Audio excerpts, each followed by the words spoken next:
mold and mitigation, and you get on the internet and you read about it, you open a Pandora box. It's an allergen and it can affect people. We felt incredibly sick. The older buildings on campus, definitely West Hall and definitely Myrtle. Some students at the University of Central Oklahoma have reported mold and asbestos problems in their dorms.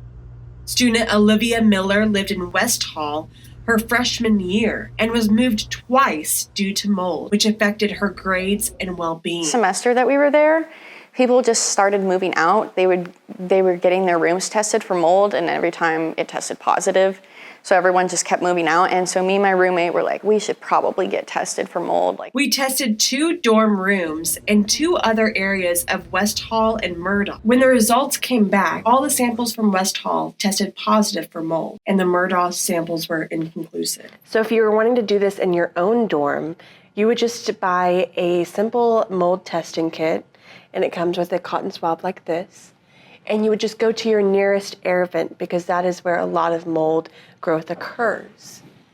And just swab the area. Then store the sample in a petri dish with a chemical solution. We spent one night in the 3rd floor, and there was so much more mold in that 3rd floor than the 2nd floor, like by far, because we felt incredibly sick by just spending one night in that hall.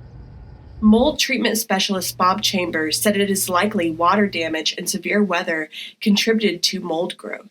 But right now, being really wet outside with the rain is considered a wet season. With the heat and air units, they're not exchanging because they're off because it's neutral. So it's not cooling, it's not heating. So you have a dew point, you have moisture sitting there. So maintenance in the heat and air unit, I'm going to say, is probably the issue down there. To see the conditions of UCO dorms, UCentral used testing kits to sample random dorms in West Hall and Murdoch. While microbiology professor Clark Aribo said not all mold is necessarily bad for your health, residential mold is something that needs to be addressed quickly, so it doesn't continue spreading. So a mold will grow on anything that's organic. They're the recyclers, the natural recyclers in nature. An RA and STEM major expressed concerns about what students have told them about mold problems. They asked to remain anonymous due to their employment at the university. Definitely there's major health concerns for the respiratory system if there is mold found. Another RA, who also asked to remain anonymous, explained how these older dorms on campus were not made to last forever. Most of the buildings in the dorms were built to last 30 to 50 years. Maybe overhauling, maybe the hiring process for their employees to ensure that they are following through.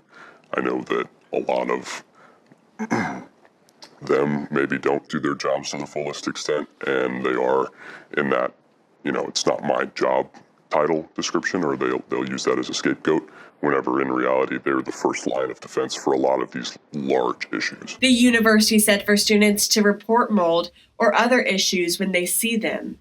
While some see this as a seasonal issue, others think the university is not doing enough to combat these problems.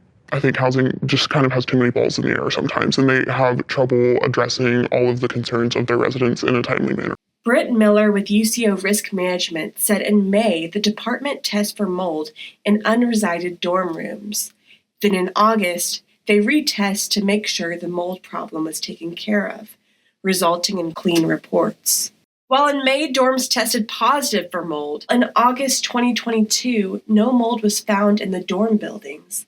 Now it seems, about 6 months later, that the mold problem is coming back. Really turned me off from wanting to live on campus again the next year. In Edmond, reporting for UCentral News, I'm Ainsley Martinez.